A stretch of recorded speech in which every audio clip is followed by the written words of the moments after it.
Hello and welcome. You're watching NewsX with me, Devika Chopra. Recent reports of businessman and former IPL chairman Lalit Modi being granted citizenship by Vanuatu through the country's Citizenship by Investment program had sparked a furore after the Ministry of External Affairs revealed that following this, Modi had applied to the Indian High Commission in London to surrender his Indian passport. Now, the Vanuatu Prime Minister has ordered the cancellation of Lalit Modi's passport for the country following a request from the Indian government as well as on recent revelations about him. According to Vanuatu PM Jonathan Nappart, revelations of Indian authorities' request for an Interpol order to issue an alert for the absconding businessman prompted this move. Although the Interpol has twice rejected the request due to insufficient judicial evidence, Nappart said that such an alert would have automatically triggered a rejection of Modi's passport. Citing Lalit Modi's obvious intention of seeking citizenship to avoid extradition, the Vanuatu PM's decision has proved a huge step in the Indian government's attempt to pursue the case against Lalit Modi. Could this be the next big step in India's pursuit of justice? I take this conversation forward. I have with me Ambassador Suresh Kumar Goyal.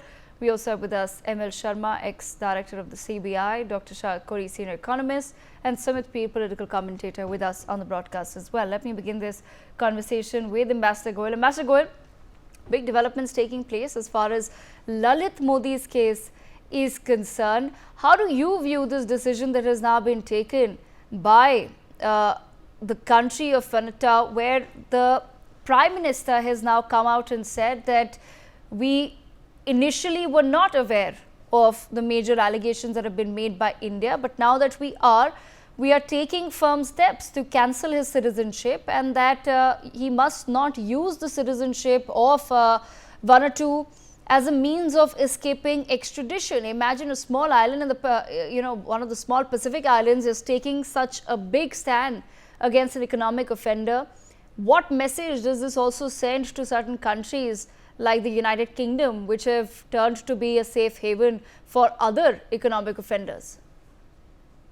Just one thing that I would say here, because we were having a discussion on a similar on this issue on your channel just a few days ago also, when we were not critical, but we were analyzing the decision taken by Vanuatu to issue the passport to him under their own law in terms of the investment and so on and so forth.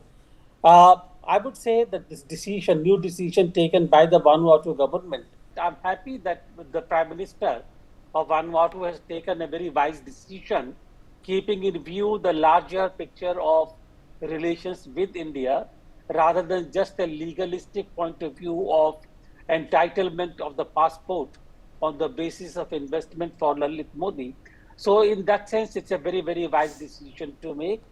I'm quite certain that this would send a message to other countries also, that the relationship and maintaining the relationship on an even keel is far more important where issues of such relations are involved.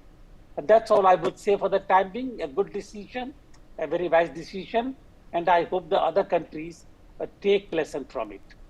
Okay, Mr. ML Sharma, bringing you into the conversation, so I want to understand from your perspective as well. Now that Vanuatu has agreed to cancel the citizenship of Lalit Modi, how does this help our law enforcement agencies in taking the case against him further? Could we possibly be looking at extradition now?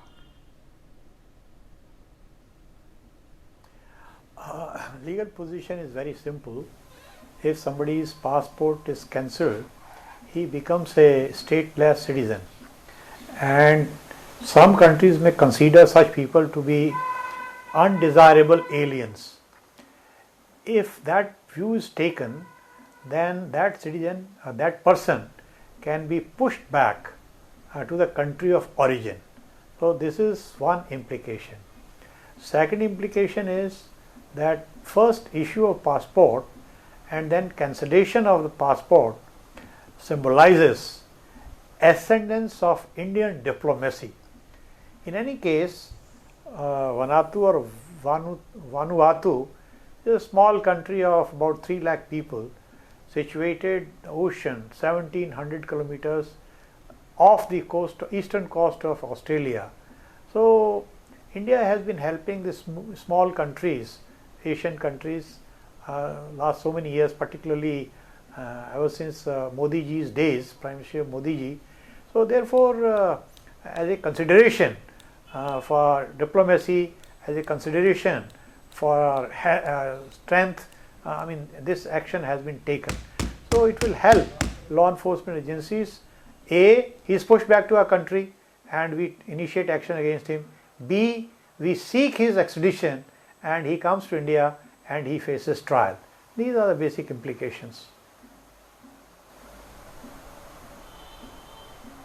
Okay, all right. Mr. Sharma, I'll come to you in just a moment. I want to bring in Sumit Peer into the conversation as well. Sumit, interesting developments taking place, as Ambassador Goyal also pointed out, that just a few days back we were discussing what could be the larger political and other implications of Vanuatu deciding to grant citizenship. But it's been a full U-turn ever since then, and a very strong statement, Sumit, made by the Vanuatu government as well. They have literally said that it's clear the only reason why he was applying for citizenship was to evade extradition to India, and there was no other reason. And that they've also sent out a message that please do not use some of these programs that we have started to bring in money into our own economy and country as a means of now becoming somewhere a political safe haven for economic offenders, because that's usually what happens. We've seen that. We've had that struggle with the United Kingdom as far as your Kingfisher Airlines is concerned and other matters are concerned. But what do you make of the strong statement that has come out of Vanuatu? Devika ji, thank you very much for having me on your show. First of all, it's a very welcome decision and it's a day to celebrate, because people who thought they could evade Indian law and Indian system, तो एक हिंदी में बात बोलूँगा पहले, ज़मीन छोटी पड़ जाएगी, आसमान छुपने नहीं देगा और पानी में भी जगह नहीं मिलेगी. So that is a combined message which they should get loud and clear. It doesn't matter how far you run, where do you run, and which smaller and the smallest of the small countries you choose, and how much money do you put on the table to get a passport. Even if you manage to get a passport, we have the capability to get your passport revoked and make you an unwanted alien, which but naturally results to deportation to the country of origin. That's a very, very important move. That, and even what I like in the statement of Mr. Napat, he has clearly said that as there was no Interpol red corner notice issued against him, otherwise he would have not even got the passport. Now, Interpol has its own reasons. We'll not get into that. The thing is that it is very clear they understood that this man has not here to invest or to make a living out of this place. He's just trying to run the might of India, and he's trying to use our country as a safe haven.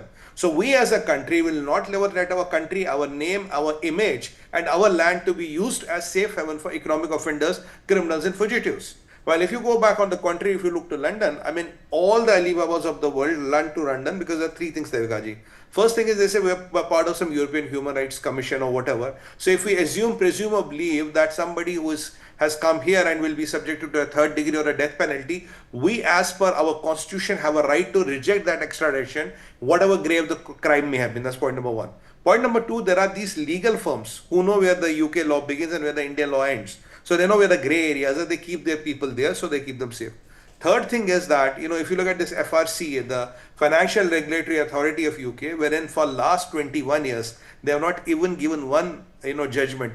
There are thousands and thousands of cases of economic offenders pending with them.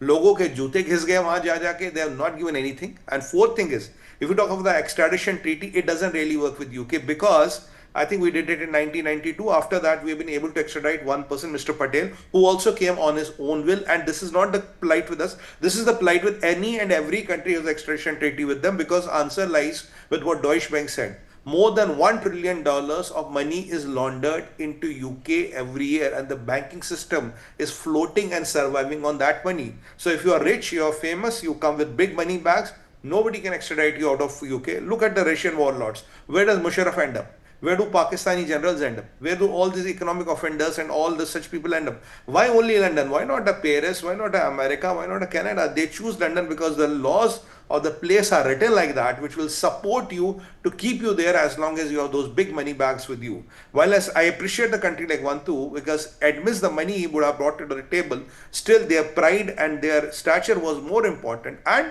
let's face it, it is the economic might, the power of India, which has propelled them to take this action. No action helps in isolation. If they know it was not India who was looking for him, I think the result could have been something different. The point here is very important that in UK, the laws are written like this and they are not willing to change them. You don't have to blame the government or the judge because the constitution talks like that. While in a country like Vanuatu, even the laws are like that. The government of the day interferes and issues order and issues a directive, please cancel the passport of this person because he has misused and the system and he is trying to make our country a safe haven for such people like him. Because look, if Modi would have got through, there will be other people who will be looking to it and there will be a barrage of people who would have gone to Vanuatu. So from the country of 3 lakh, what Mr. Sharma rightly said, might have become 4 lakh, but another 1 lakh would be all such kinds and type of people. So it's a very brave and welcome step for them, and it's very demeaning and it's shameful for Mr. Keir Starmer of UK not to take lessons from Mr. Napat and use his power and discretionary power to strike down if there's something wrong and illegal. Now let's say how much does UK do, but I have my own conviction and my own belief that they are going to do nothing. They are going to just look other way around and let the things happen. That's my take on it. Okay, Sharad, as we're discussing, of course, you know, the cases of a Vijay Mallya, the case of a Nirav Modi continue to be stuck in courts of London. But here we have Vanuatu that's taken a very pragmatic step. But another major pointer that has been raised by the government there is that, listen, the only reason why we ended up granting citizenship is because there were no Interpol notices or any other such international notices that would have alerted our government, our systems, our mechanisms that this person is an economic offender and that he is essentially trying to run away or evade the justice system of his own country. What does this really tell us about what we must do in the future as far as our ability to alert nations is also concerned? Are we to now constantly rely on an Interpol, which we've seen in the past has not really cooperated with India as far as economic offences are concerned? Good evening, Devika, to my fellow panelists, to you and the NewsX viewers. I think I completely agree. 2 requests were made to Interpol, and these requests were not accepted, and which is why, you know, he ended up getting the citizenship of Vanuatu. And, you know, you need $135,000 to $140,000 for a single person buying a passport over there. It's like buying a passport. If a family of 4 goes, you can buy it in about $190,000, under $200,000, I would say. So that's what Mr. Modi did. You know, he forgot that he's been accused of so many crimes here. You know, the case, thanks to UK on what Sumit was saying, you know, the way they harbor such people and the way they protect such people, it drags on for so long that people tend to forget that what was the crime committed by this fugitive. So just to help the viewers of NewsX recollect, in case they have forgotten what Lalit Modi was all about and what were the allegations. He was the IPL commissioner. He was accused of quid pro quo with Rajasthan Royals. He was accused for money laundering. He was accused for match fixing. He was accused for tax evasion. So there were multiple allegations, and which is why the government of India requested Interpol for a red corner. But Vanuatu, probably either out of innocence or lack of information or lack of KYC, a lack of background check, which is done for citizens, probably granted with citizenship. But the good thing is they have turned around, and I think they have conveyed a very good message that to countries like UK, that we do not want our countries to prosper and attract investments out of tainted money. This money could be tainted. This money could have been earned out of all the allegations which are on him right now. So why would a clean country like Vanuatu, who's a small tiny little island in the Pacific, would like to probably attract this kind of investment? The idea behind Vanuatu is to attract people, talented people, wealthy people. They come and invest in this country and let this country prosper. But probably the Vanuatu head of the state realized that this is not the way the country has to prosper, and he very rightly and very promptly revoked his passport. I think Mr. Lalit Modi should be sitting back in UK, and I'm sure he should start packing his bags, because when he applied for Vanuatu, he must be sensing this fact that I think the time for my extradition is nearing. because all the legal options that he had used, whether it was with the High Court, whether it was with the Supreme Court, with all the law firms, and digging out all the loopholes in the UK immigration laws or extradition laws for that matter, he's running out of all the options. And one of the major thing on which Vijay Mallya and Lalit Modi are taking recourse is that the Indo-UK extradition treaty, Devika says that if there is a political reason behind a person's extradition, he will never be extradited. So, especially when political statements come from India and those clippings are shown to the UK courts, obviously the UK courts do not take long to decide, no, this person should not be extradited. So I'm sure Mr. Modi has now sensed that all options have been exhausted, which is why he quickly ran to Vanuatu to get the passport. And now since that passport has been revoked, he will have to go back to the UK.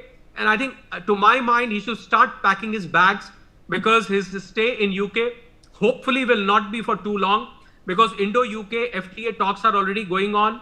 Although extradition of criminals is not on the table on the agenda, but as India and the United Kingdom get closer diplomatically in expediting the FTA, I'm sure UK will feel, even if it is Keir Starmer, he would feel more comfortable in putting these fugitives back into India rather than harboring them, for that matter. And I think Mr. Modi, as far as his own credentials are concerned, we all know as IPL commissioner back there, when he was one of the founders of IPL at that time. It's a very sad story. If somebody reads the whole story, how it all transpired, I think his days are numbered, and we should be hopefully seeing him and Vijay Mallya in India soon, although we've been waiting for the last years and years now. But hope against hope. Let's expect him to be here in India soon, Devika. Okay, Ambassador Goel, bringing you back into the conversation, as Sharad also pointed out that India-UK FTA talks are, of course, underway. We've had a pretty tumultuous time with the United Kingdom in the past few years, especially with the issue on Khalistan as well. We've just had a discussion quite recently on our Foreign Affairs Minister getting heckled in London on an official trip by Khalistani goons. So, as I said, tumultuous times with the United Kingdom as far as one-on-one relations or bilateral relations are concerned. But do you think that the Indian government is likely to pick up the matter of extradition of economic offenders as one of perhaps one of the points that India could maybe take on the UK as far as the FTA is concerned? That listen, this is one of the preconditions that we must look into, or that we must meet for us to have a better and a more robust economic system with the United Kingdom. Devika, let me put it this way. I'm quite certain that when discussions between two governments at different levels, whether it is the level of the High Commissioners or the level of secretaries or the level of the ministers, prime ministers, whenever the discussions take place, those discussions are not going to exclude one point of importance to us or the other. Now, both are important to us. The FTA with the UK, as well as extradition of economic offenders, as well as the Khalistani elements. There is a whole host of issues which are then discussed between the two governments. But to say that we will make one the other as a condition to the other, I think that's a bit really stretching things a little too far, unless there are issues on which, the governments have taken a position which are do or die matter kind of a thing. We don't normally, and I'm saying it out of practice really, that we don't make it all or one kind of a situation. Therefore, what I would say is that yes, the discussions would have taken place. The discussions would take place in terms of extradition of those who need to be extradited, whether political offenders, whether economic offenders, or those who are accused of terrorism, like from the USA. All that will take place. Now, I would say it is for the UK government to take a decision on how far they will proceed on extradition. Number one. Number two, whether we believe it or not, in some countries, the courts do take a very independent position from the government. Whether we like it or not, whether we think it is not correct, but they do take very independent positions. USA Supreme Courts do take very independent positions. Similarly, in the UK, they do take a very independent position, and the process may go to any point in, can go on very long. Therefore, my suggestion would be we have won one diplomatic battle with Vanuatu. Doesn't mean that the extradition process is complete. It only means that it has become more difficult for Lalit Modi to hide away from Indian process. Let us carry on the process further. Keep on pressing the UK, whether it is government or the courts, for extradition of Lalit Modi, and wait for the time for it to be completed. It's very, very difficult process, but we need to be patient. Okay, I'll leave the last word with Mr. M.L. Sharma, but Sumit, quickly bringing the conversation here. I want to understand from your perspective, should then India be taking a leaf from the books of, say, a Donald Trump, where he really does say it's all or nothing? He doesn't really leave a lot of leg room, and, you know, as Ambassador Goel was pointing out, that India, of course, from the beginning has been looking at matters individually. We don't necessarily, if there's a free trade agreement that is on the cards, we won't necessarily bring up the extradition of economic offenders, or we won't necessarily bring up the Khalistani issue as well. We'll try to deal with all matters individually. But we've also seen a Donald Trump who comes and says, listen, for me it's all or nothing. You first take care of these issues which are impacting my country, and then I'll take talks forward with you on all other matters. Devka ji, I'll give you a very important piece of data. You know, October, November, December last year, that is the last quarter of the, we were in March. The economic growth of UK was 0.1%. The repo rate, the interest rate is 4.5%, inflation is around 3%, and the unemployment is around 4.5%. This is the plight of economy. I'm just giving 4 parameters to tell you the exact plight of economy last quarter, which we ended just now.